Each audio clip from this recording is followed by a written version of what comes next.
Welcome to episode 296 of the Working Fans Podcast, hitting you with 2 episodes in a week. But that's because we're so excited to talk wrestling. And before we talk wrestling, a lot of people that watch aren't subscribed. So please, if you enjoy what we do here, please hit that subscribe button, share all of it. And we're going to start off today with an interesting subject that Dave brought up. Dave, why don't you hit the people with it? Bron Breakker, baby. Is this guy a WrestleMania main eventer? Is he going to be a world champion in the next year? Here's a guy out of NXT. He was the champ over there. He got to be a babyface, a heel. He was part of a tag team with the former Baron Corbin. He really did it all in NXT. And I think they really prepared him for the main roster. Since coming to the main roster, 2-time Intercontinental Champion, but more than that, he's been protected. He didn't even take the pin when he lost the title in the multi-person match. It was Dominic Mysterio pinning Finn Balor. Now, all of a sudden, he's in a main event storyline with Seth Rollins, and even more important than that, Paul Heyman. So my question to people is Bron Breakker a world champion or even more a WrestleMania main eventer in the next year? Because right now, this guy, he just seems like, as Jacob Fatu would say, all gas, no brakes. All right. This guy's got an awesome finisher. If anything, I would say the only real hindrance to him is that we're trying to put him over as a heel now, and his spear is so devastating looking because of the speed he gets that people just cheer all the time. Yeah, I mean, it's a hard call because when I first saw the question, it said, is he a world champ in the next year? Yeah, next year. And right off the bat, I felt like no. And it's not because of any lack of talent, but it's like he will be a world champion at some point. But I don't know if it's going to be in the next year. He's come off holding that Intercontinental Championship. But his fortunes have really changed with being put into this Seth Rollins and Paul Heyman faction. So I could see him definitely as a WrestleMania main eventer within the next year or so. I would say within 2 years, definitely a champion. Who knows? Maybe it'll be him versus Seth for the championship when the time comes. He is definitely all potential. He carries on that legacy of the Steiners of being very good in ring and being physically impressive. We saw it on WrestleMania. I mean, he laid out Roman Reigns and CM Punk with spears a week ago. This week he beats up Sami Zayn. I don't know. I feel like there's a history with him and Jey Uso. I could definitely see Breakker being the guy in the next year at some point. And maybe he turns on Seth and that match does happen. Definitely. And carrying on that Steiner's legacy, he's almost like the best of the old school and the new school. Right. And if you want to do an old school versus new school comparison, I believe he put this up as a short the other day, if I'm not mistaken, the Street Profits versus Demolition. And what kind of made you choose to put these two groups together? Street Profits just came off of a big victory on SmackDown, defending their titles against DIY and I'm blanking out on the other team that was involved in this match now. Motor City. Motor City, yeah.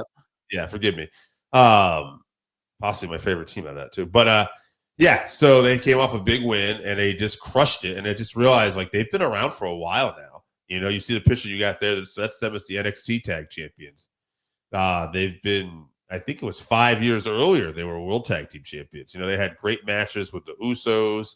They've just consistently always been a good act for this company. And they've been so consistent that they've kind of gone under the radar, mainly because they were part of a regime for a long time that probably didn't really like tag team wrestling that much.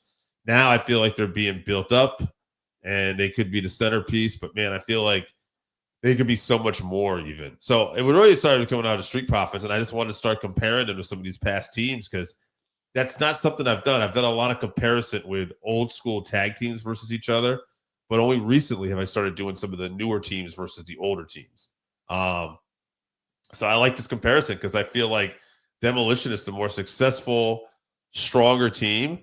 But when you size these team up, I mean, Dawkins kind of fits great against either Demolition. Good power, athletic, but then you got Ford who could be like a breakout star. So in a weird way, styles make matches. I kind of feel like the Profits are the better team bell to bell here.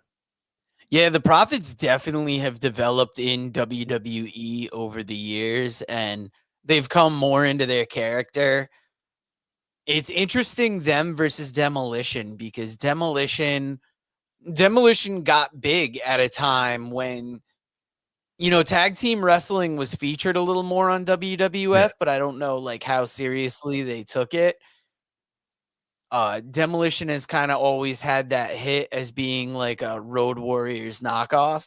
But if Yeah. you watched, WWE, WWF when we were younger, Demolition was such a good team. I don't know if it was the face paint. I don't know if it was like that in-ring quality, but they were that hard-hitting team.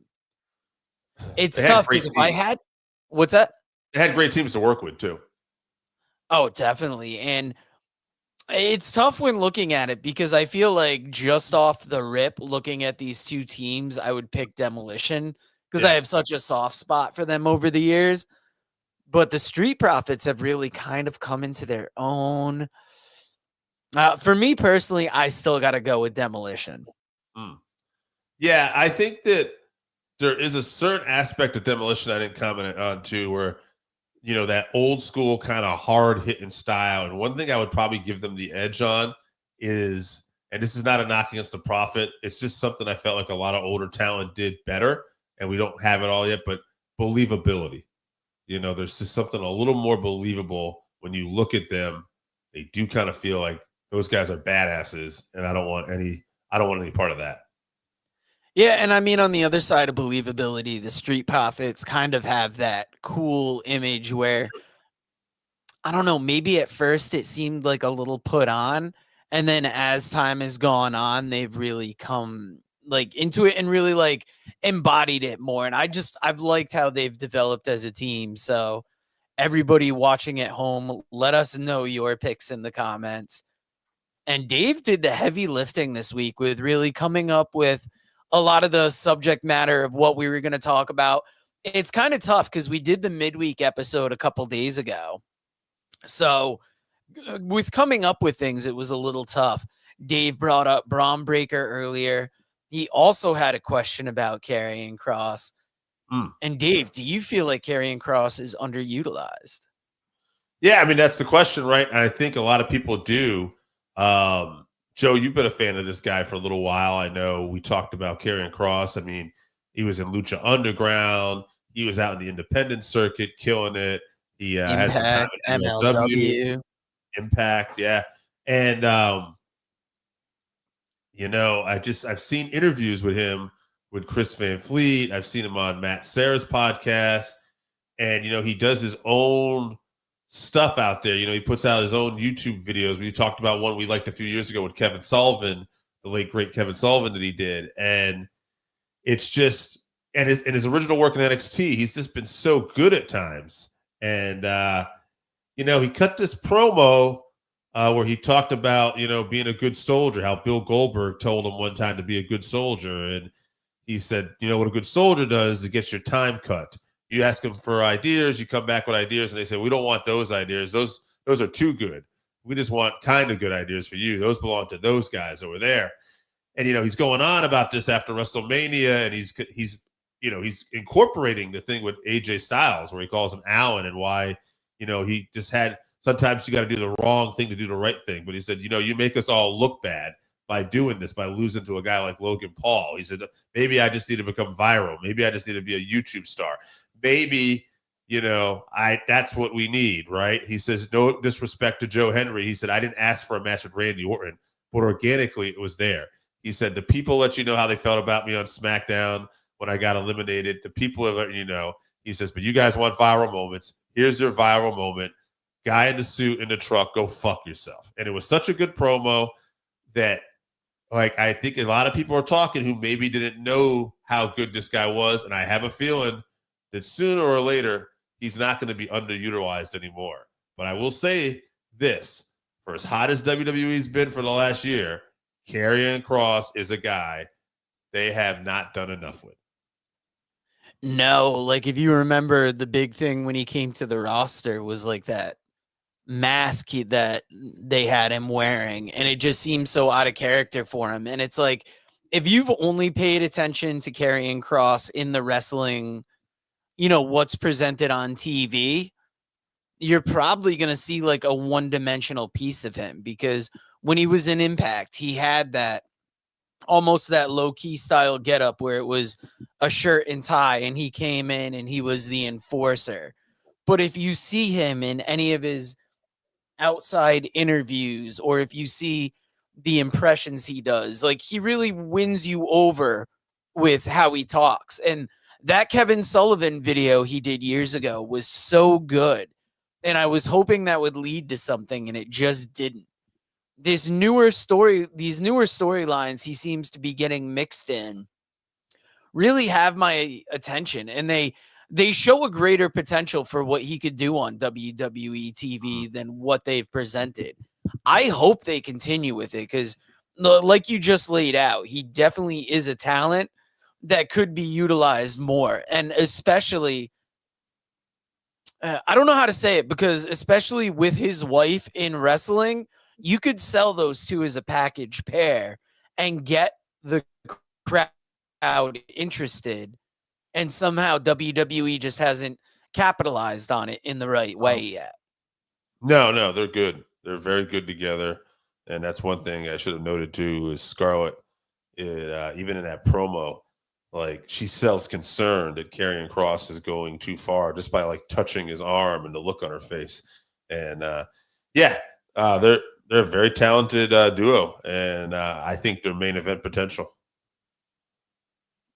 I got to ask, Karrion Kross, do you prefer him with the hair or without? Because for so many years he went bald and he looked wild with the hair. He looked scary without the hair. But now with the hair, I don't mind it. And it's, it's presenting him in a different way that I enjoy. I think you just hit the nail on the head as far as I'm concerned. I don't mind it. I like it. But if you know preference, I think he looks more menacing, and it looks more like the character I want to see presented when I see him without hair.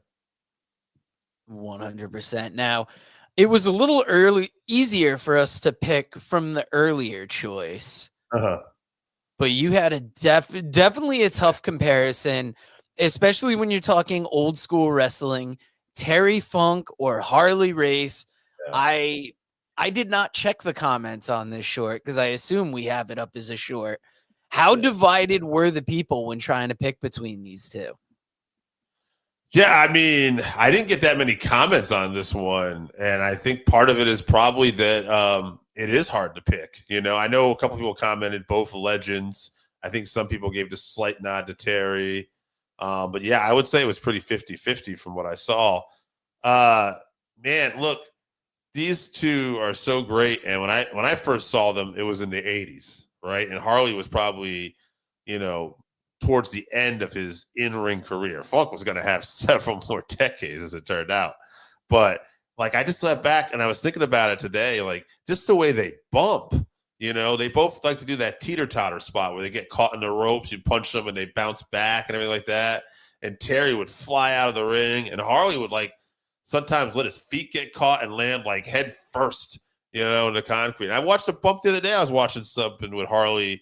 I want to say, it was with the Ultimate Warrior. It was a TV match in one of Warrior's first TV matches. And Warrior clotheslines Race. Race takes a 360 bump and lands face first on the ring apron, and then just goes flying backwards. I'm like, this isn't like 87. Like, nobody was doing stuff like that then, except for Harley Race and maybe Terry Funk.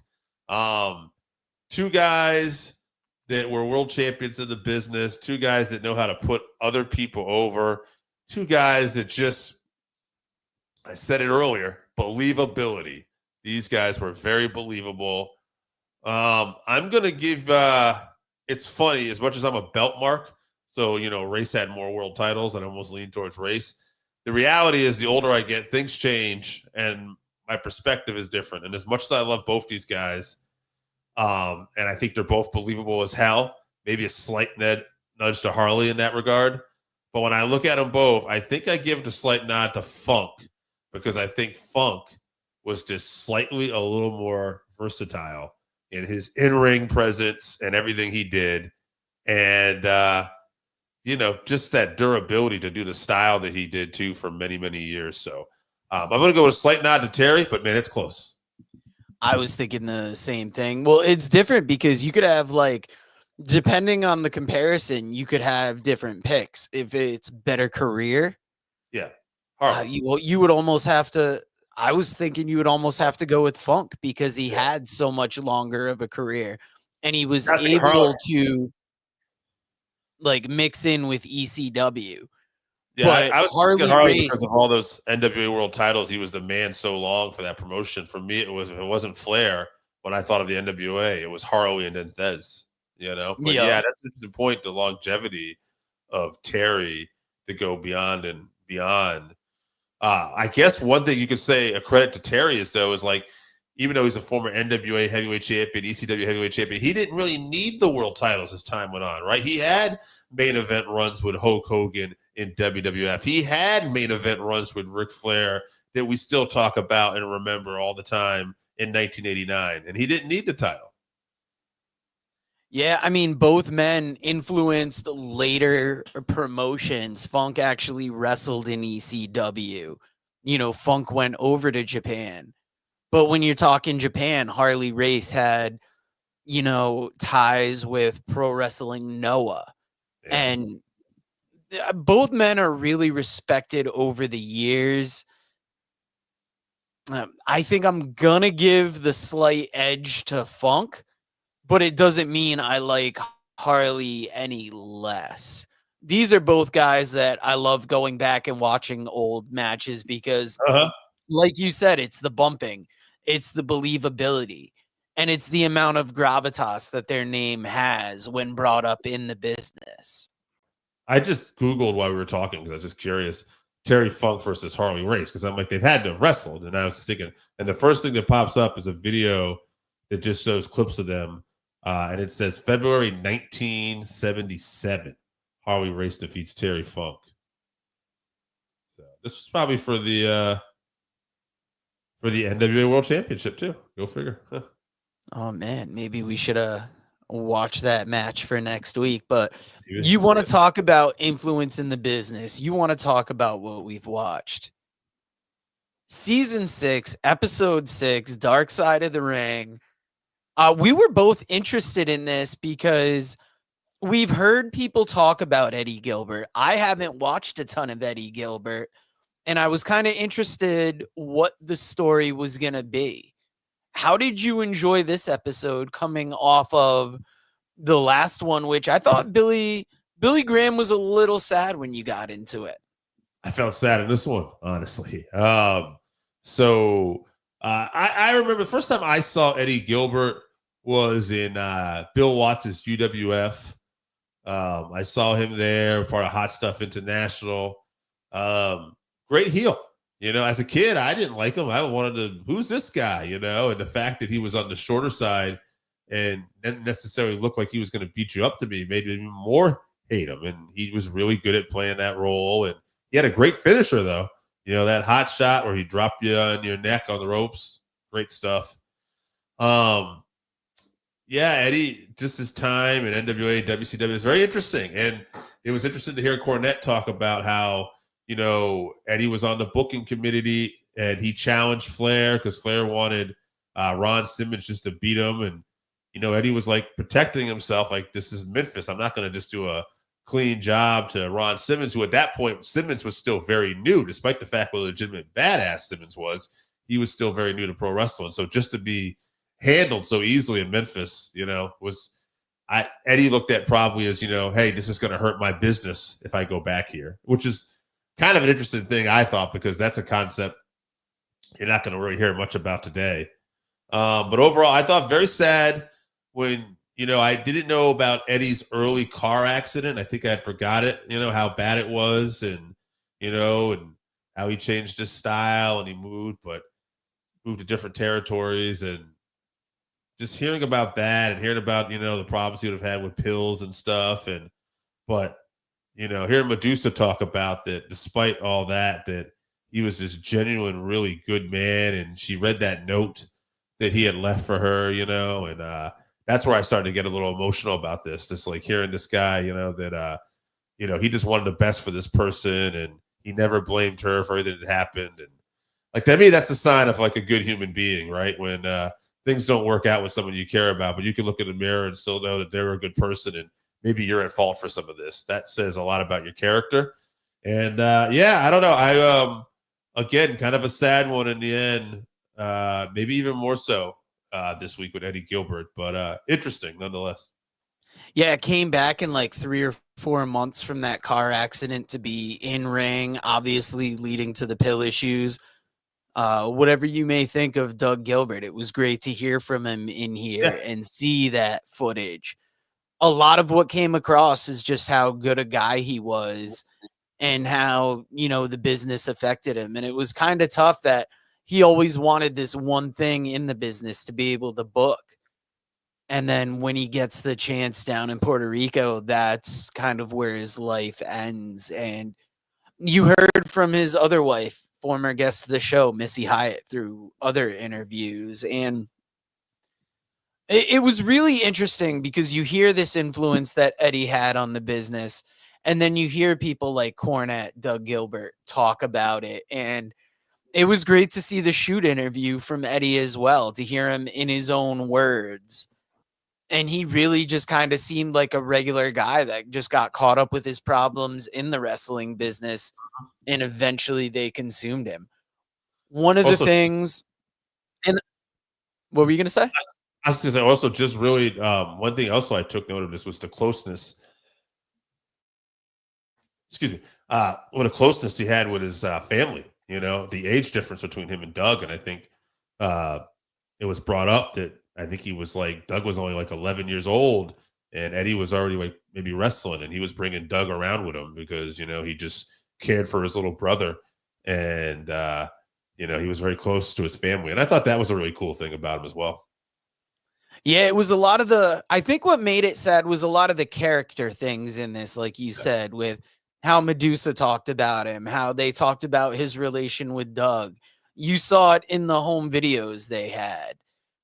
One thing that Dark Side of the Ring always does great was showing the footage from, when he was in the WWF.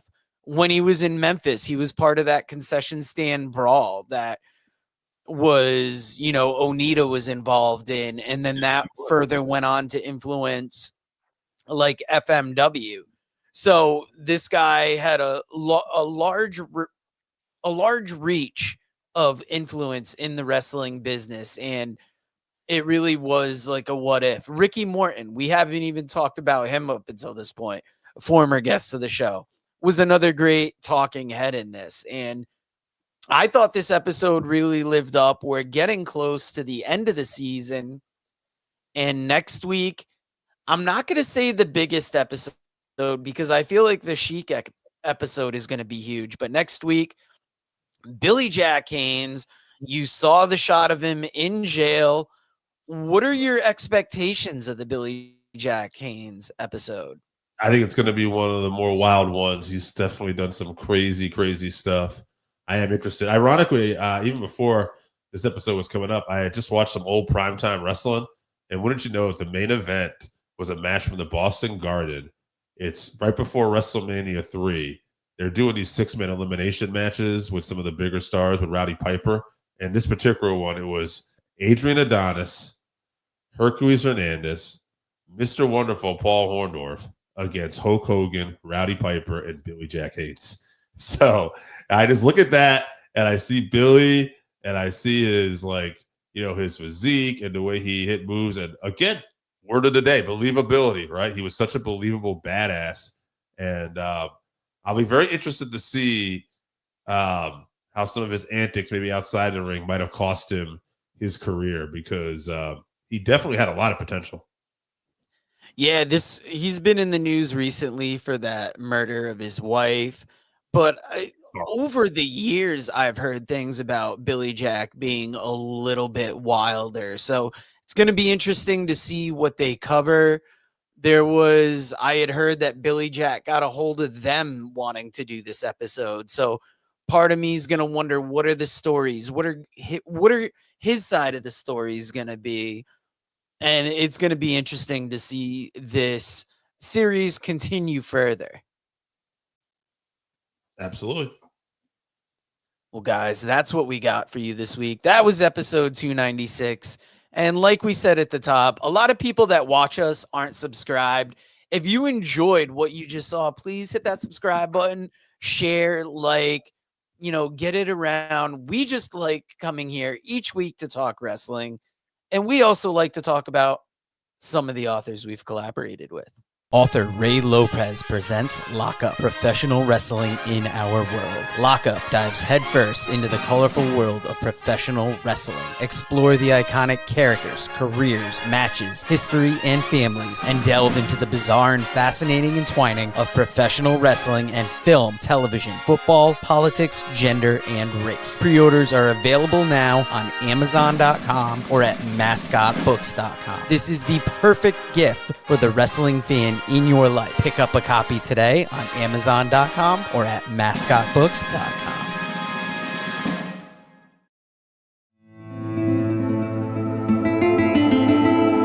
Hey, all you goddamn wrestling fans out there, listen, Old Black Bart has got a book. It's called Wrestle. Black Bart. It's got some dadgum good stories in there about some dadgum good wrestlers. Read stories of Dusty Rhodes, Devon Eric, Scott Casey, Sergeant Slaughter, Roddy Piper, Mr. Fuji, Ron Bass, Bruiser Brody, Mike Davis, The Grappler, and many others. And I guarantee you one thing, that it'll be the best dadgum read you've had in a long, long time. Get your book today at Russellville.com or on Amazon. Russellville, it's where wrestling lives.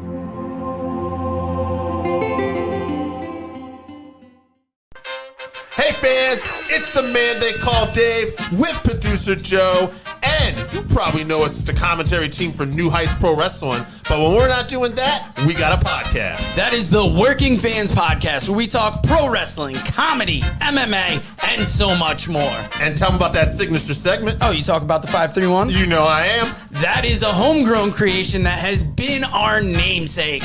And if you want to know our namesake, we got Chevy, AJ Strange Brew, as well as the two of us. And why don't you go to our channel, like, subscribe, show us some love. Rate, review, all of it.